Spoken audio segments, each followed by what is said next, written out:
Well, me again. And it's still the 22nd of April, 2022.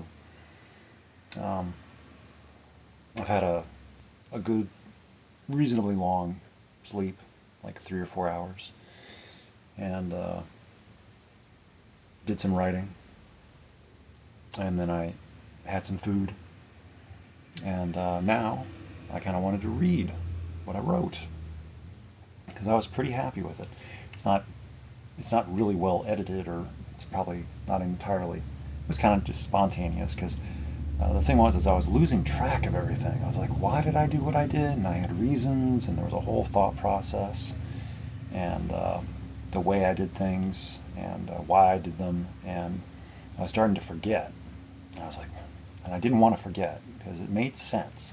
So I was trying to keep track of all these things, all these um, reasons and uh, speculations and things like that that I wanted to capture um, while I still had the chance before I started to forget. So I would forget. And I might remember some facts, but I would start to lose the feelings, the momentum, the impulse, the inertia, the memory would fade. So, and also I might lose the energy or impetus or wherewithal to uh, want to have the time to record it. As it's only a matter of time before something else happens, and I get distracted or to this or to that. Um, so anyway, so I wrote, and I'm pretty happy with it. And that is the mirror that I hung on this door here, and the sun is over there, and so that's a happy little coincidence that it's adding some light. No, oh, I don't know. There it is. So that's interesting. Mm, I don't know. I'll play around with it. Anyway, yeah. So, like I said, distracted. There's a mirror there. Oh my God. I'm just hopeless. I'm not sorry though. Okay, so this was just, this thing says 2 hours ago. I'll see how long it takes me to read it. Oh, geez, these things always take a while to read, longer than what I expect. But I'll do it my best. This will be one take, and yeah. So yeah, I just wrote this.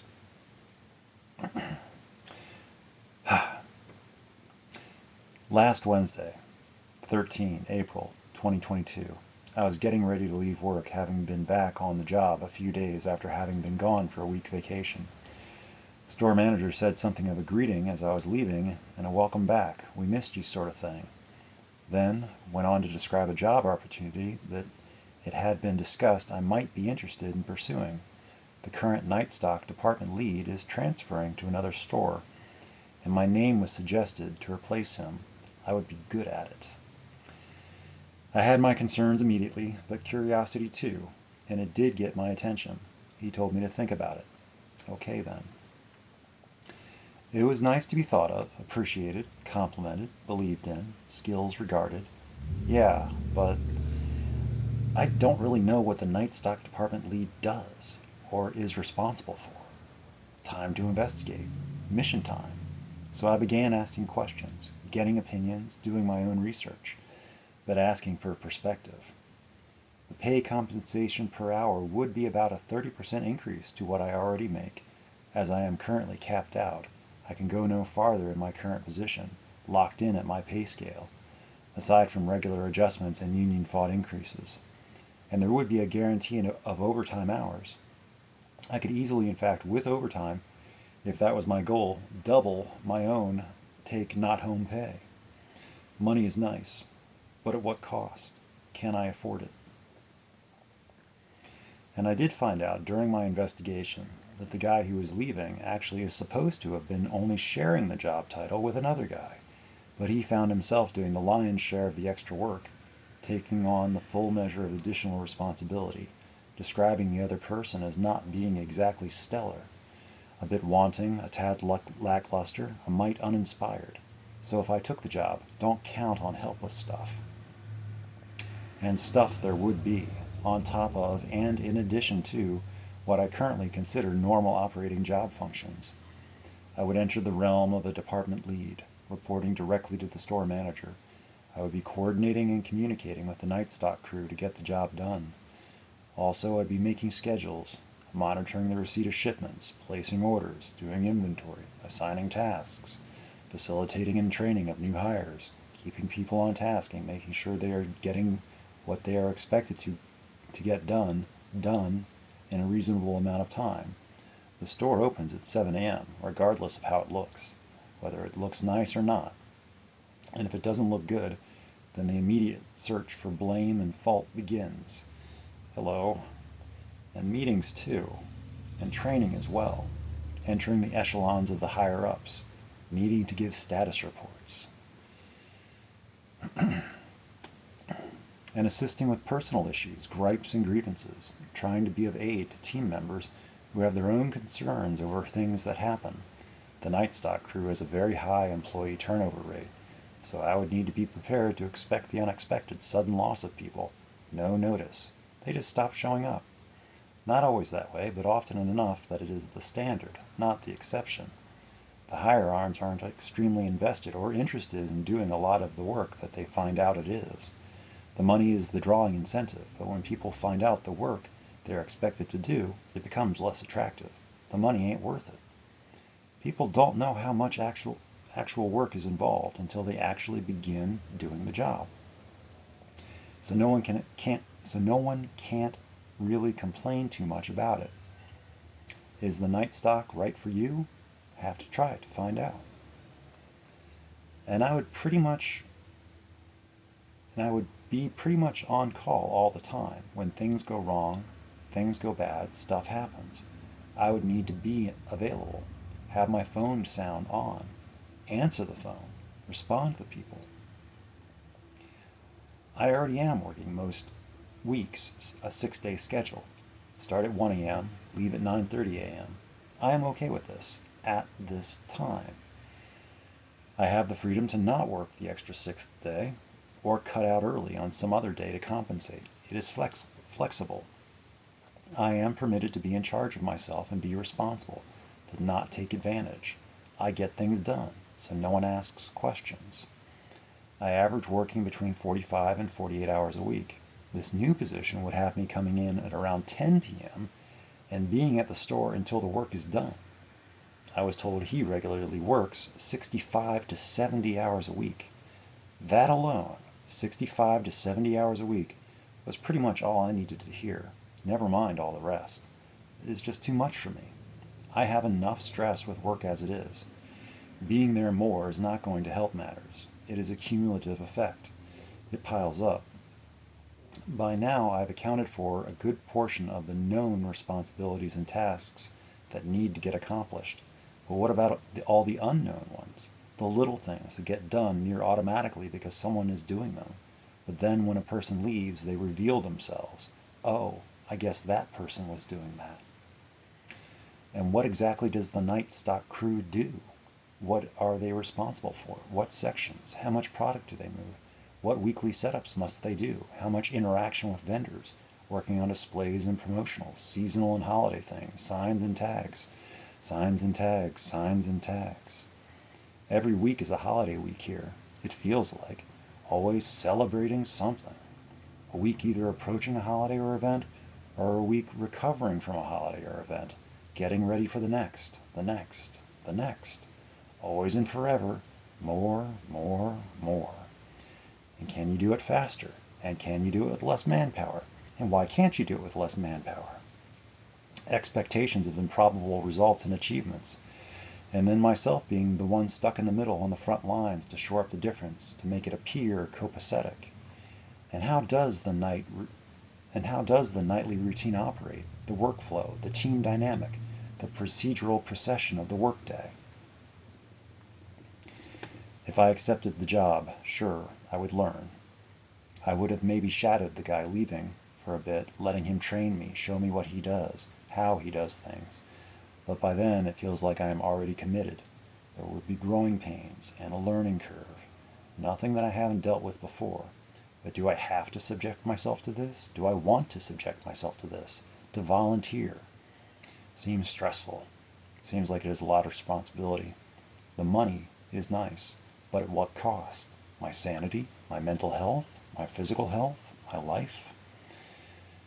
There simply isn't enough time in a week for me to just tack on another 20 hours of being at work, and then taking work home with me too, being on call, feeling pressured and overwhelmed by task management, getting things done rushed or poorly, not getting things done up to other people's standards, being asked questions about why this, why that, needing to devote time to extra communication, keeping track of people, social skills, social politics, talking.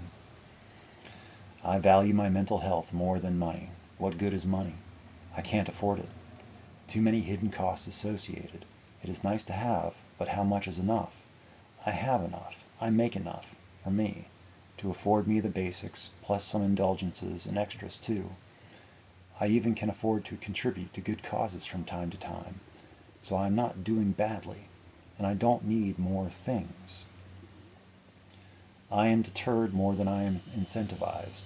I see this as a colossal, imminent disaster looming in the immediate forecast, and I can choose not to accept. I don't have to walk this road.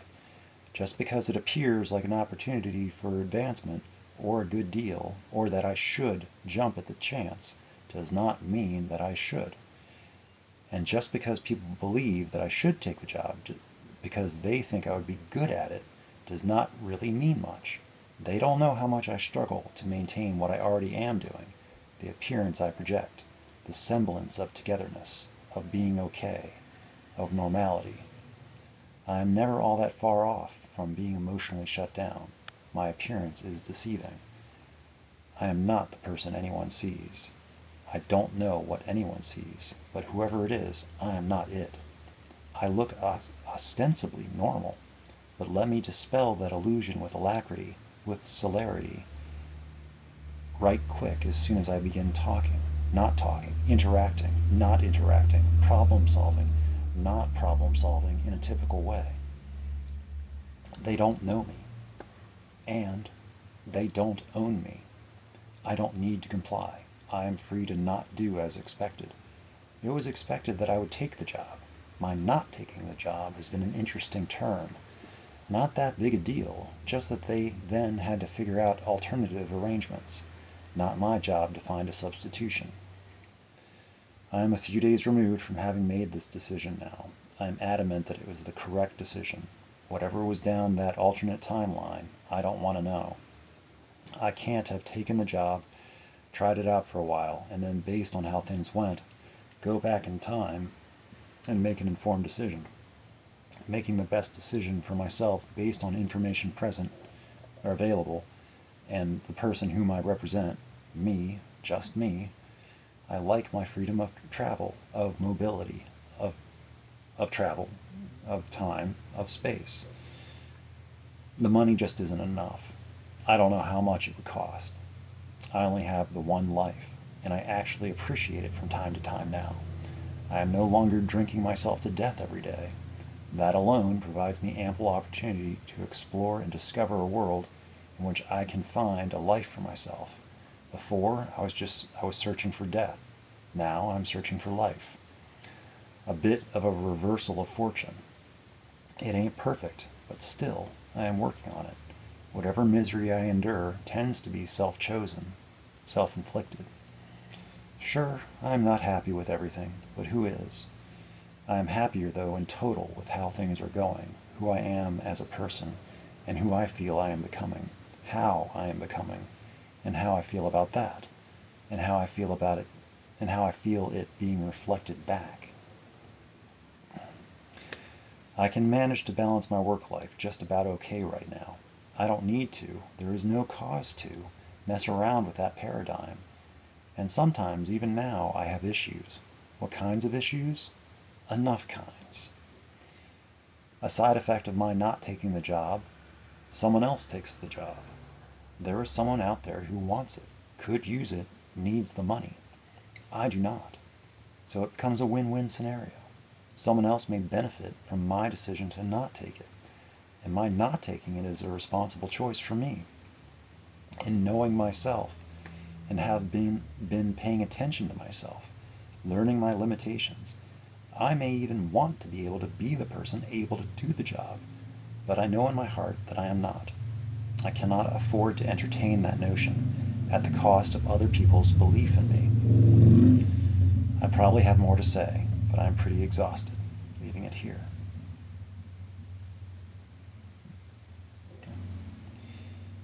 So, yeah, not exactly said, totally easily, but it gets the message across, and I feel very secure in that estimation of reality. That is, it's not exactly, I'm not a fortune teller, and I can't predict that, all those things that I was, making the implications that I thought, so. But from what I've seen in my observations, since working in the night stock, or working at the same time, because I'm still in the meat department, but I see how they operate. I see how, and it's like, it gets strange.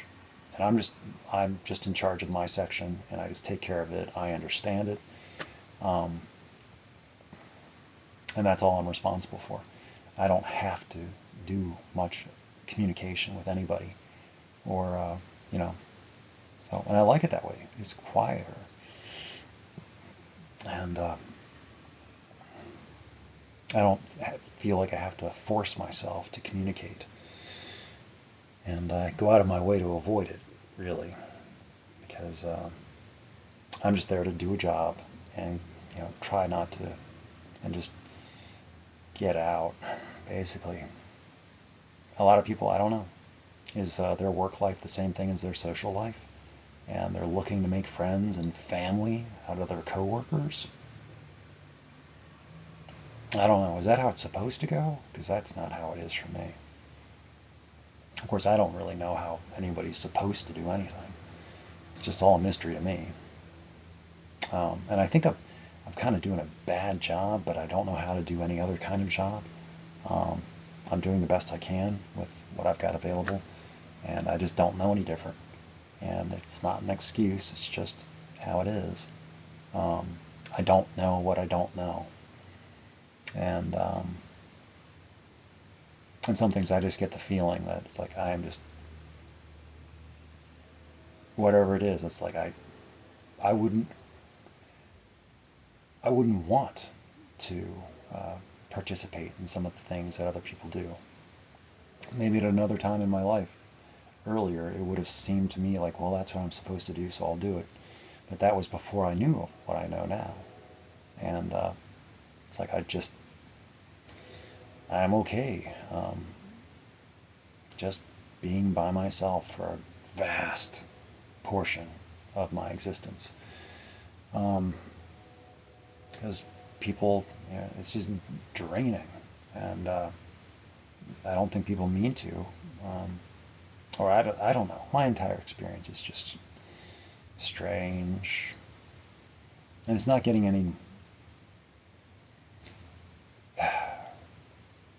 I'm getting less and less relatable. The more I am just not a part of many people's lives and continue to remove myself from society and civilization as I understand it, I become more of that orthodoxy of one, where it's like, how do people get to be, well, I'll tell you, but it's going to take a long time. And I can't tell the story, but I can share the story. And it just takes time. So it's part of the writing. It's part of this. It's just, this is me. This is how I am. And this is probably about as good as it gets as far as like my peace of mind. Maybe I'll get better at it, I guess. I'll get more used to myself and just accepting and forgiving of myself being this way, and trying not to be a jerk, and exposing myself, or inflicting myself onto people that just can't really deal very well with people of my vernacular. Let's go with that. Presence, intensity. I don't know. Seems complimentary to, sort of my passion or something. I don't know. But and then also I'm kind of debating still about whether or not I should even proceed with talking about autistic identity and things with people, even on a one-on-one basis, because people don't know what to do with it. They have no idea. I have no, and like their own personal biases and stereotypes, and from what they think is what autism is. You can't undo people's conceptions and preconceptions, misconceptions. As soon as they hear that word, they think a certain number of things. It's, stereotypes and such, things they've seen in TV, media, film, representations that don't characterize people in the best light, really. A bunch of stigmas, and some of those are based. It's a lot of it is there's fact, but I think it gets dramatized and oversimplified a great deal, because people like to feel, I don't know, people like to feel superior sometimes, and they have to have, I don't know, I don't understand. I understand a little bit, but I'm too tired to think about it, and the video is already getting kind of long, so I need to be going. The sun is about to set over in the west. So, anyway. Strange times, huh? No. I hope it was a happy Earth Day. Even though it's already the 23rd of April. Over there. And I've kind of been thinking that, yeah.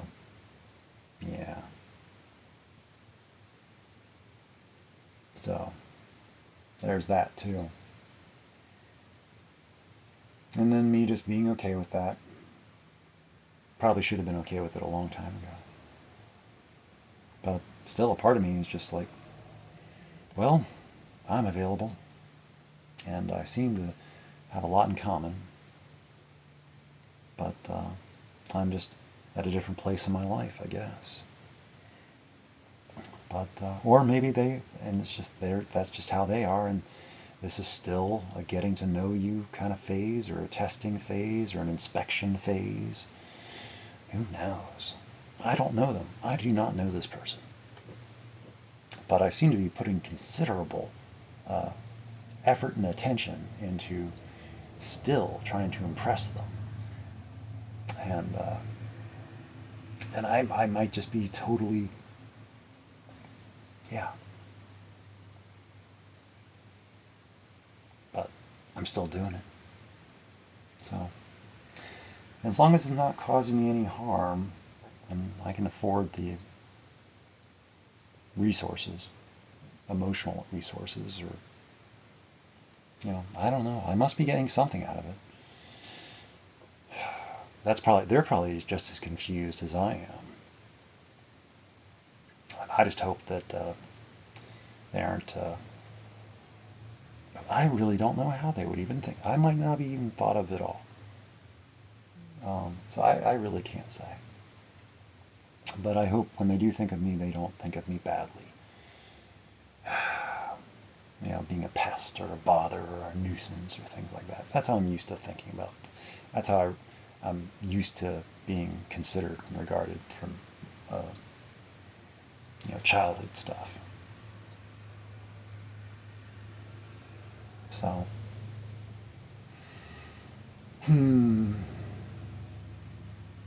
anyway, establishing my own identity.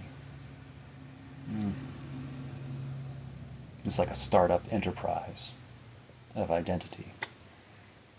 You know, it's about time. It's about time.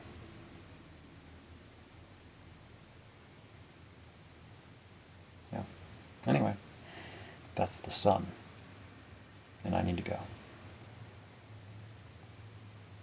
Good night.